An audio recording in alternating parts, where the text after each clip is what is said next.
अमीन की इस क्लास में आप सबका बहुत बहुत स्वागत है। मैं दीपक कुमार साहू। पहला दिन है। आज हम लोग समझेंगे कि विषय सूची क्या होती है, मतलब हमको क्या क्या पढ़ना है। पहले इसके बारे में जान लेते हैं, उसके बाद कुछ आज पढ़ेंगे भी। देखिए, हम लोग जो YouTube पर पढ़ते थे पहले, उसमें एक सीक्वेंस नहीं था। मतलब कि कभी कोई वीडियो डाल देते थे, कभी कोई वीडियो। आप लोगों की ही डिमांड पर मैंने शुरू किया है कि एक सीक्वेंस से वीडियो बनाऊं कि ज़मीन की पैमाइश कैसे होती है, खाना पूर्ति कैसे होती है, वगैरह वगैरह सब कुछ। ठीक है, तो इसमें कोई जल्दबाजी नहीं है और आप एक नोट्स बनाते चलिएगा, आराम से तैयारी करिए, कोई जल्दबाजी की इसमें कोई बात नहीं है। तो देखिए, आपके सामने ये जो स्क्रीन पर दिख रहा होगा, ये सिलेबस है। इसमें हम आप लोगों को कम से कम इतनी चीज़ें पढ़ाएंगे, इससे भी ज़्यादा पढ़ाएंगे, लेकिन एक मोटे तौर पे पैमाइश, जमीन के प्रकार, जमीन का पट्टा कैसे होता है, चकबंदी कैसे की जाती है, खसरा खतौनी क्या होता है, खाना पूरी क्या होती है, जमीन का बंटवारा कैसे होता है, नक्शा बनाना, सर्वे कानून, रजिस्ट्री, दाखिल खारिज, वसीयत, वरासत आदि व्यवहारिक ज्ञान, यानी कि ज़मीन से संबंधित और बहुत सारी चीज़ें जो होती हैं, जो समय समय पर हमें मिलती जाएंगी और हम आपको बताते चलेंगे। इसमें कोई जल्दबाजी की बात नहीं है। तो आपने सिलेबस देख लिया। प्रतिदिन आपको शाम को 7 बजे वीडियो मिलेगा, ठीक है। और ये वीडियो इतना ज्ञानवर्धक होगा कि आप इसे कॉपी में जरूर नोट करिएगा, क्योंकि आप कितना मोबाइल में रखेंगे, डाटा फुल हो जाएगा, है ना। तो कॉपी में जरूर लिखिएगा, मतलब एक नोट्स बना लीजिए और उसको लिखते जाइए। जैसे ही आपका कोर्स कंप्लीट होगा, आप देखेंगे कि अमीन से संबंधित कोई भी चीज़ आपकी छोटी नहीं है, पूरा आपका कंप्लीट हो गया है। ठीक, तो आज हम लोग एक कुछ मोटी मोटी बातें समझ लेते हैं, जो कि हालांकि मैं जानता हूं कि आप सब लोगों को पता होगा, फिर भी मैं ऐसे शुरू कर रहा हूं ये मान करके कि आपको कुछ भी नहीं मालूम है। मैं आपको एकदम न के बराबर मानता हूं, भले आप बहुत कुछ जानते होंगे, तो मैं इसीलिए सब कुछ पढ़ाऊंगा, कुछ भी छोड़ूंगा नहीं। तो पहले समझ लेते हैं कि हम जमीन की पैमाइश जब करते हैं, यानी कि जमीन जब नापते हैं, तो हम सबसे पहले देखते हैं कि खतौनी में जमीन कितनी है। खसरा क्या होता है, खतौनी क्या होता है, सजरा क्या होता है, ये सब कुछ पढ़ाएंगे, आपको डिटेल में पढ़ाएंगे। लेकिन अभी हम समझते हैं कि खतौनी में जो जमीन लिखी रहती है, उसी को हम फील्ड में जाकर के नापते हैं। तो वो जो खतौनी में जमीन होती है, उसे कैसे जोड़ा जाता है, और दशमलव के बाद जो अंक रहता है, पहले रहता है, उसका मतलब क्या होता है, पहले ये समझते हैं। मान लीजिए कि हमारे सामने एक खतौनी है। इस खतौनी में बहुत सारे कॉलम होते हैं, लेकिन अभी मेरे सामने 2 कॉलम है। मान लीजिए एक कॉलम में लिखा हुआ है खसरा और दूसरे कॉलम में लिखा हुआ है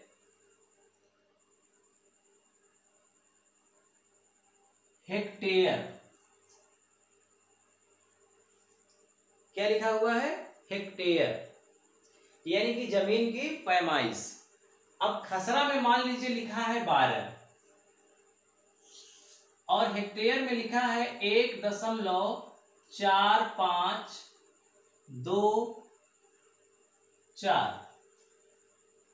और दूसरे वाले कॉलम में मान लीजिए कि खसरा नंबर है 13 और लिखा है 0.025।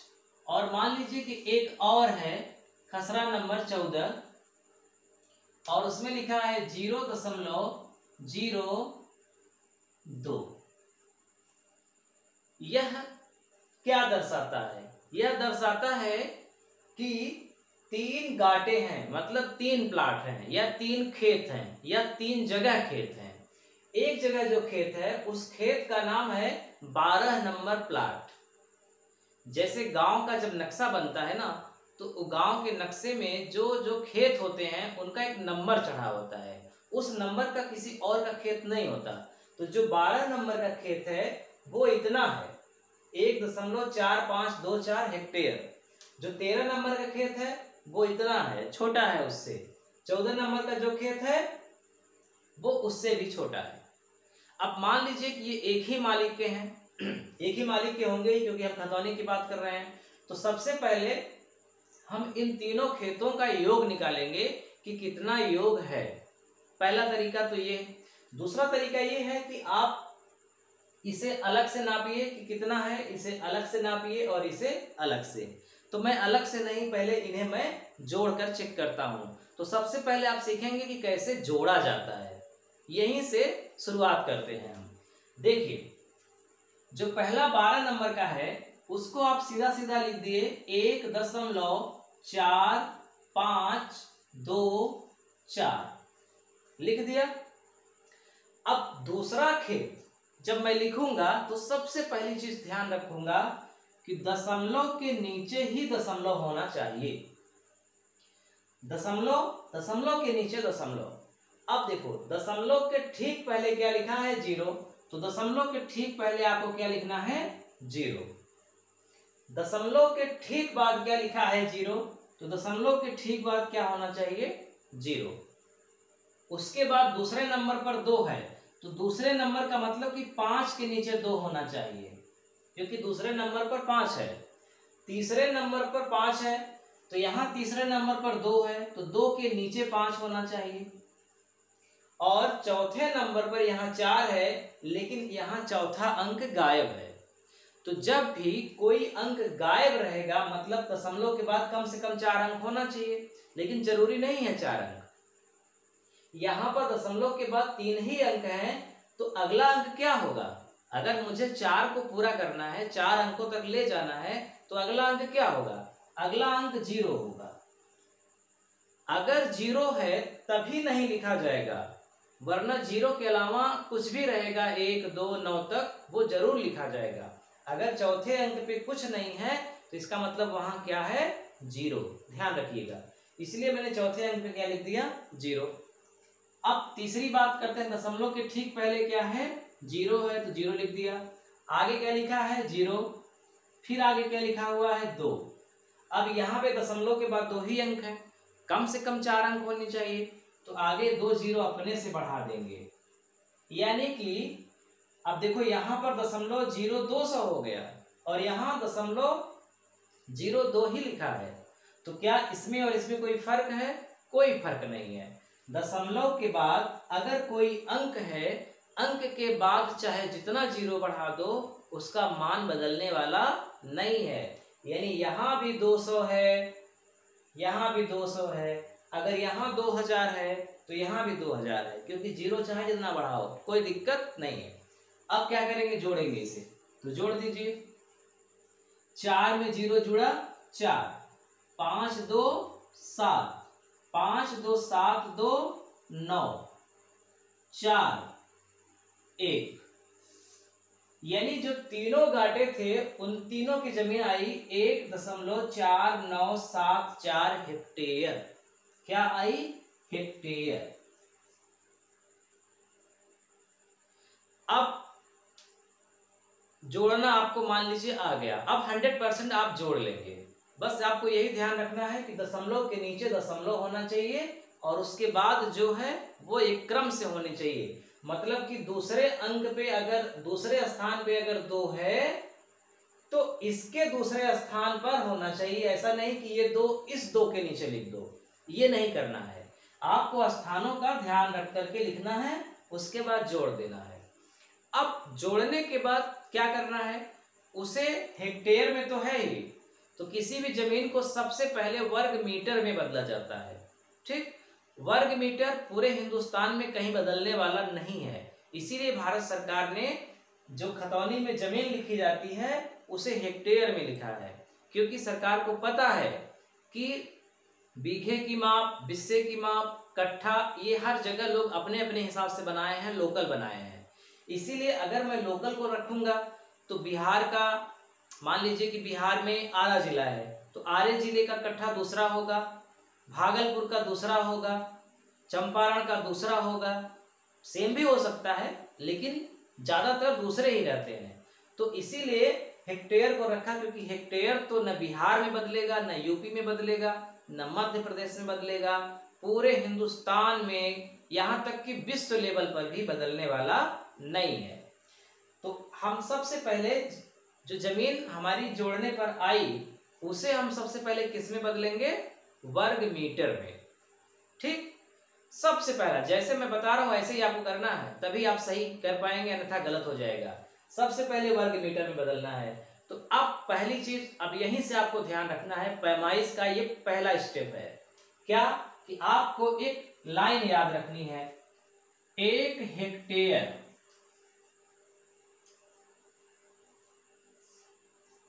1 हेक्टेयर बराबर होता है 10,000 वर्ग मीटर।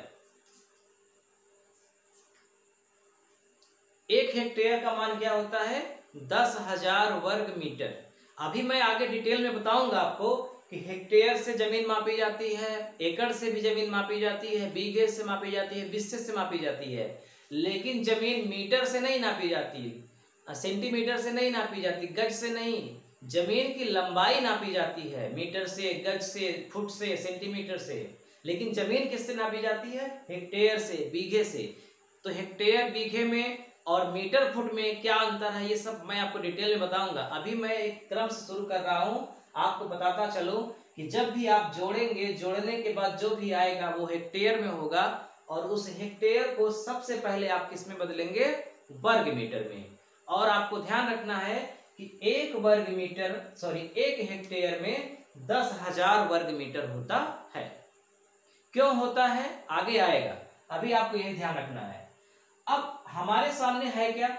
हमारे सामने है 1.4974 हेक्टेयर। तो हेक्टेयर चाहे दशमलव में हो, हेक्टेयर चाहे भिन्न में हो, और हेक्टेयर चाहे पूर्णांक में हो, हेक्टेयर तो हेक्टेयर, उसे हमें वर्ग मीटर में बदलना है, तो हमें उसमें 10,000 का गुणा करना ही करना है। तो इसका मतलब जो ये हमारी जमीन आई है 1.4974 हेक्टेयर, इसमें हम सबसे पहले 10,000 का गुणा करें। सबसे पहले अगर मान लीजिए आपकी जमीन दशमलव में नहीं लिखी है, आपकी जमीन सीधी सीधी लिखी है 2 हेक्टेयर, तब भी आपको इसको वर्ग मीटर में बदलना है। तो 2 में 10,000 का गुणा करोगे। अगर आपकी जमीन बटे में लिखी है 1/2 हेक्टेयर, तब भी आप इसमें भिन्न में 10,000 का ही गुणा करोगे। मैं यही बता रहा हूं कि जमीन आपकी चाहे पूर्णांक में हो, चाहे भिन्न में हो, चाहे दशमलव में हो, हेक्टेयर अगर है तो उसमें 10,000 का गुणा करना ही करना है। अब जब 10,000 का गुणा करेंगे तो देखो, गुणा करने का तरीका आपको बता रहे हैं, वैसे आप कैलकुलेटर का इस्तेमाल करेंगे, फिर भी आपको मैं तरीका बता रहा हूं कि आप देखिए, जब भी आप जमीन नापिए, कुछ भी करिए, तो आप दोनों काम करिए, कैलकुलेटर का भी प्रयोग करिए और पेन और कॉपी का भी करिए, क्योंकि हो सकता है 2 में एक धोखा दे दे। तो जो भी धोखा देगा मैच नहीं खाएगा। तो जब मैच नहीं खाएगा तो आप जरूर ध्यान रखोगे कि कहीं गड़बड़ हुआ है, तो फिर से चेक करोगे। और अगर आपने केवल कॉपी और पेन का इस्तेमाल किया तो गड़बड़ हो जाएगा, तो कैसे जानोगे? नहीं जान पाओगे। या केवल कैलकुलेटर पे रहे तो कहाँ दशमलव अगर मिस हो गया, 0 मिस हो गया, तभी गलत आ जाएगा और फिर जान नहीं पाओगे। तो ये ध्यान रखिएगा कि आपको कॉपी में भी करना है और कैलकुलेटर में भी करना है। तो देखो, जब कॉपी में करोगे ना तो क्या होगा, 1 2 3 4, जो ये 4 0 हैं, ये 0.4 अंक दाएं चला जाएगा। ये गुणा करने का नियम बता रहा हूं, दशमलव ही केवल खिसकेगा और अंकों में कोई परिवर्तन नहीं होगा। चाहे 10,000 का गुणा हो, चाहे 1,000 का, चाहे 10 का, चाहे जिसका हो, अगर 1 के आगे 0 लिखे हैं तो उसके अंकों में कोई परिवर्तन कभी भी नहीं होता है, बस दशमलव खिसकता है। तो ये 0.4 अंक दाएं खिसक जाएगा, तो क्या हो जाएगा, 1 4 9 7 4। अब 4 के बाद दशमलव लगना चाहिए, तो 4 के बाद दशमलव हम लगा दिए। अब दशमलव के बाद तो कोई अंक ही नहीं है, तो जब कोई अंक नहीं है तो आप 0 लगा सकते हो। अब दशमलव के बाद अगर 0 लग गया तो उसका कोई मान नहीं होता, इसीलिए सीधा सीधा दशमलव अगर अंत में आ रहा है तो उस दशमलव को नहीं लिखा जाता। तो जब भी आप इसमें 1.4974 में 10,000 का गुणा करेंगे तो 14,974 वर्ग मीटर आएगा। ठीक है, वर्ग मीटर आएगा जब इसमें गुणा करेंगे तो पहला चीज आपने क्या समझा कि कैसे हम जोड़ेंगे और जोड़ने के बाद उसे कैसे हम वर्ग मीटर में बदलेंगे। अच्छा, मान लीजिए एक उदाहरण मैं लेता हूं कि आपकी जमीन लिखा हुआ है 2.5 हेक्टेयर और इसे वर्ग मीटर में बदलना है, तो क्या करेंगे? 2.5 में 10,000 का गुणा करिए। जब 10,000 का गुणा करोगे तो ये दशमलव कितने अंक किसके कद आए? 4 अंक, लेकिन यहां तो एक ही अंक है, समझिएगा। 2 5 यहाँ दशमलव गायब हो जाएगा यहाँ से, इसलिए मैंने यहाँ पे गायब कर दिया। दशमलव कहीं आगे लगेगा तो दशमलव के बाद 4 अंक होना चाहिए, क्योंकि यहाँ पे 4 जीरो है, लेकिन दशमलव के बाद यहाँ एक ही अंक है 5, तो कितने अंकों की कमी पड़ रही है? 3 अंकों की और कमी पड़ रही है, तो वो 3 जीरो अपने आप बढ़ जाएंगे। अब आगे दशमलव लगाने की आवश्यकता नहीं है, क्योंकि उसके बाद कोई अंक नहीं आएगा। तो जैसे 2.5 में 10,000 का गुणा करोगे सीधा आ जाएगा 25,000। कैसे आज समझ में आ रहा है? देखिए, मैं आपको केवल पैमाइश ही नहीं बता रहा हूं, मैं आपको ये भी बता रहा हूं कि आप कैसे गुणा करेंगे। अब ये नहीं कि अगर आपको 1.4974 में 10,000 का गुणा करना है तो इसको ऊपर लिखो, इसको नीचे लिखो और एक बार जीरो का गुणा करो, फिर जीरो का, फिर जीरो का, ये तो पूरा एक पेज भर जाएगा और हो सकता है गलत भी हो जाए। तो मैं जुगाड़ बता रहा हूं कि दशमलव खिसका दीजिए, सीधा गुणा हो गया आपका। ठीक, अच्छा चलिए और थोड़ा समझ लेते हैं। अभी मैं केवल वर्ग मीटर ही बता रहा हूं, वर्ग फुट नहीं बता रहा हूं। जैसे मान लीजिए लिखा हुआ है 0.025 हेक्टेयर, इसे वर्ग मीटर में बदलना है तो क्या करेंगे? 10,000 का गुणा करेंगे तो 0.025 गुणित 10,000, तो दशमलव के बाद 4 अंक होना चाहिए, लेकिन यहाँ तो दशमलव के बाद कितना अंक है? 3 ही अंक है, इसका मतलब 1 अंक की कमी पड़ रही है। तो क्या करेंगे? 0, ये 0, ये 2, ये 5, दशमलव के बाद 3 ही अंक है, 1 अंक की कमी पड़ रही है, तो 1 जीरो बढ़ाया जाएगा, ये आएगा वर्ग मीटर। अभी भी बात पूरी समझ में नहीं आई है कि सर 2 के पहले जो डबल जीरो हैं वो क्यों लिखे गए? तो वो देखावटी के रूप में लिखे गए, उनका कोई काम नहीं है, उन्हें हटा दो। सीधा सीधा क्या लिखोगे? 250, क्योंकि पहले अंकों के पहले अगर जीरो है तो उसका कोई मान नहीं होता। तो आज हम लोगों ने केवल ये सीखा कि खतौनी में जो खेत का मान रहता है हम उसे पूरे गांठों को कैसे जोड़ें और जोड़ने के बाद जो हेक्टेयर में आया उसे कैसे वर्ग मीटर में बदलें।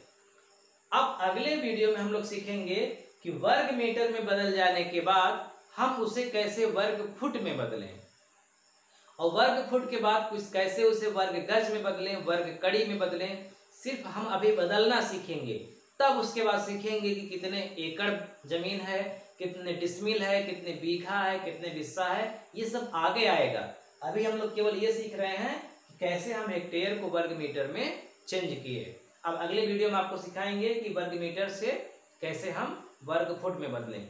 तो ठीक है, ये आज का पहला वीडियो था। एक मैं विशेष बात आपसे बताना चाहता हूँ ताकि आपको जानकारी हो जाए और बीच में आप हमको परेशान ना करें। देखिए, मैंने इस पूरे कोर्स को, अमीन के पूरे कोर्स को इस तरह से डिजाइन किया है कि आपका कुछ भी छूटेगा नहीं। तो अगर आपको लगता है कि सर ये पढ़ा रहे हैं और इसके आगे का हम पूछ लें, तो ऐसा मत करिएगा, कोई ज़रूरत नहीं है। केवल 4 महीने ही हम आपका लेंगे। 4 महीने में आपको इतना एक्सपर्ट बना देंगे कि आप किसी भी अमीन, चाहे वो जहाँ से कोई डिग्री लिया हो, आपके सामने टिक नहीं पाएगा। खेत से संबंधित कोई भी ऐसी शब्दावली नहीं रहेगी जो आप न जानते हो। ठीक है, तो ये परेशान मत होइएगा, बस सिस्टम से देखते जाइए। हो सकता है कि जो प्रश्न आप हमसे पूछना चाहते हो उसका जवाब अगले ही वीडियो में हो, क्योंकि मैंने उसको एक मतलब 0 से 0 से शिखर की ओर, सबसे सरल से सबसे कठिन की ओर हमें ले जाना है। इसलिए पहले आपको सबसे सरल मिलेगा और धीरे धीरे कठिन होता चला जाएगा और सारी शब्दावली मिलेगी, सब कुछ मिलेगा। जब हम गुनिया पढ़ाएंगे तो गुनिया से नक्शे में कैसे नापा जाता है ये आपको बहुत विस्तार से सिखाएंगे। खेत का बंटवारा जब सिखाएंगे तो हर प्रकार के खेतों का बंटवारा सिखाएंगे, वो चाहे चतुर्भुज हो, चाहे वृत्त हो, चाहे चाहे जैसा हो, समलंब हो, चाहे जितने भागों में बांटो, मैं आपको एकदम प्रैक्टिकल करके दिखाऊंगा। तो घबराइएगा नहीं, धीरज रखिएगा, कुल मिला के सब कुछ आप सीख जाएंगे। ठीक है, मिलते हैं अगले वीडियो में। नमस्कार।